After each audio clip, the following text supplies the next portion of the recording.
Alright, in this video we're going to be going over gameplay tags, and we will be implementing a more improved, in-depth version of our player states. So to start off, we just need to go ahead and go into Edit, Plugins, and search for Gameplay Tag, and then make sure we add in the Gameplay Tags Editor plugin. I did make a video already on this. It's in another series that I'll be going over basics of Unreal, called the basics, Unreal the basics or something, and you can start there, but I will give a brief cover of what gameplay tags are.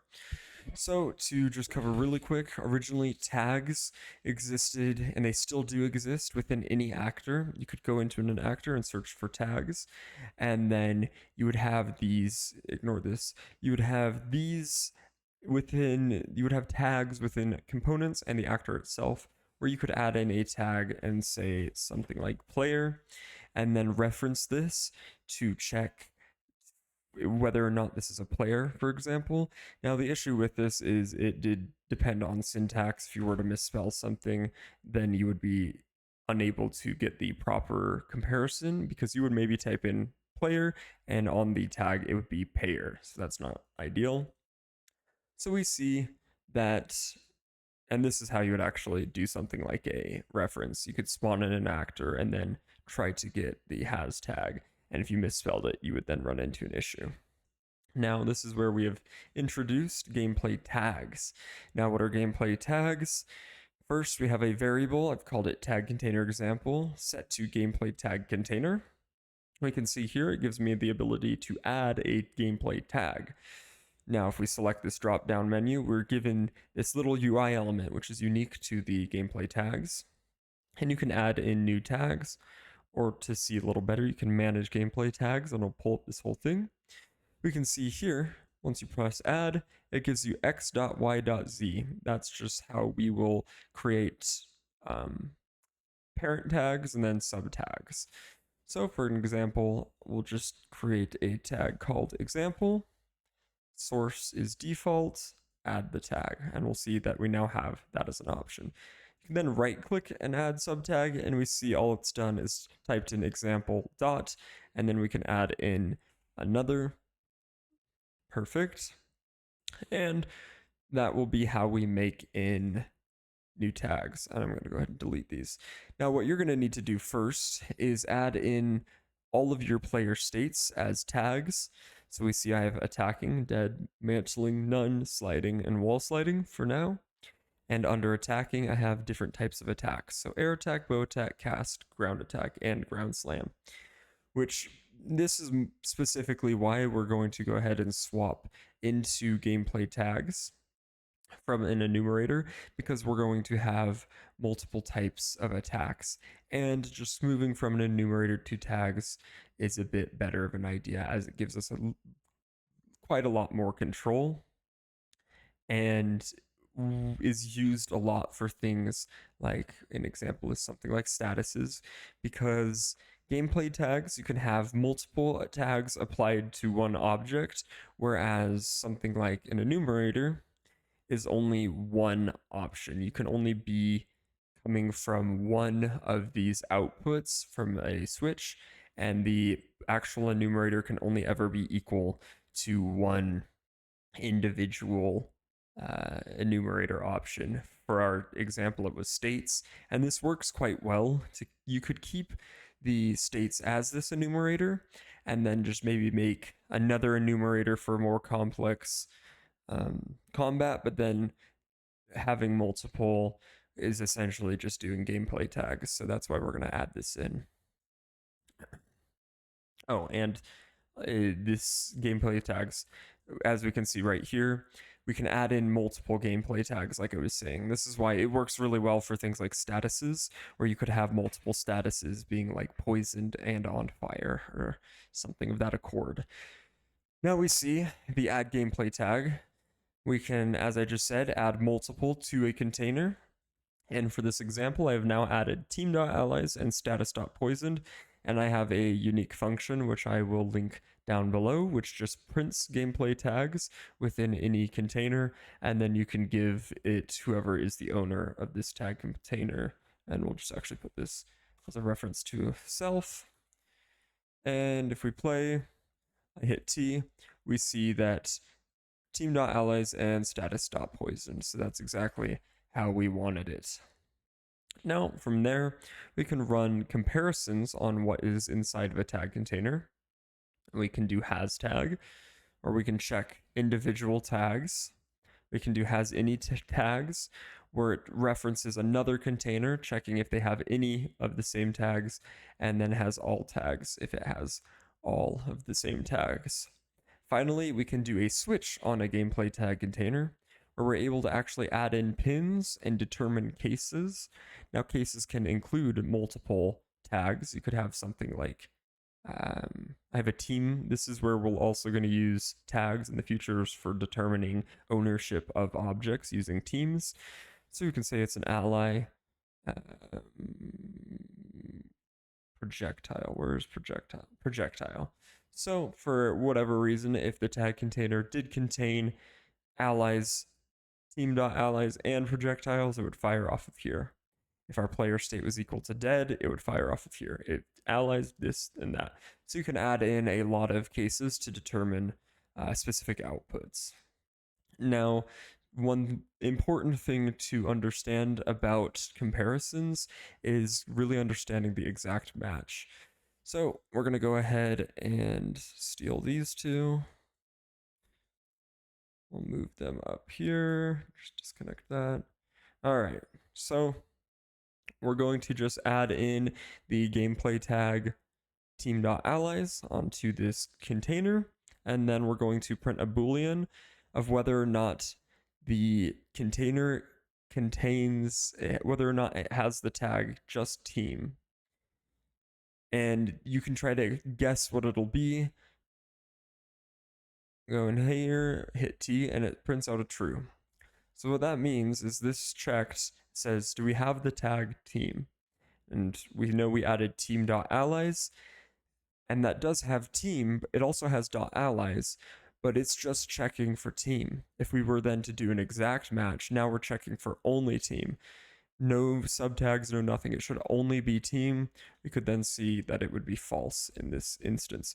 So this can get a little bit confusing if you're not doing exact matches properly. If you end out checking a parent tag, when you mean to check something like a specific subtag, you may get trues when you want falses. And that is one thing to be careful of and debug properly.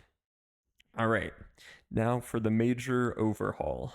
We're going to swap our player states from the enumerator to a player state tag container.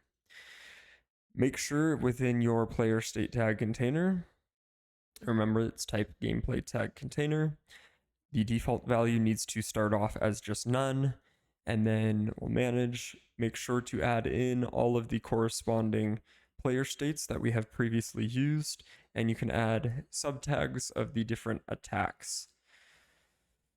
So for now, get switch. Your blueprints will still look something like this, having our regular switch and this is within the movement the left to right.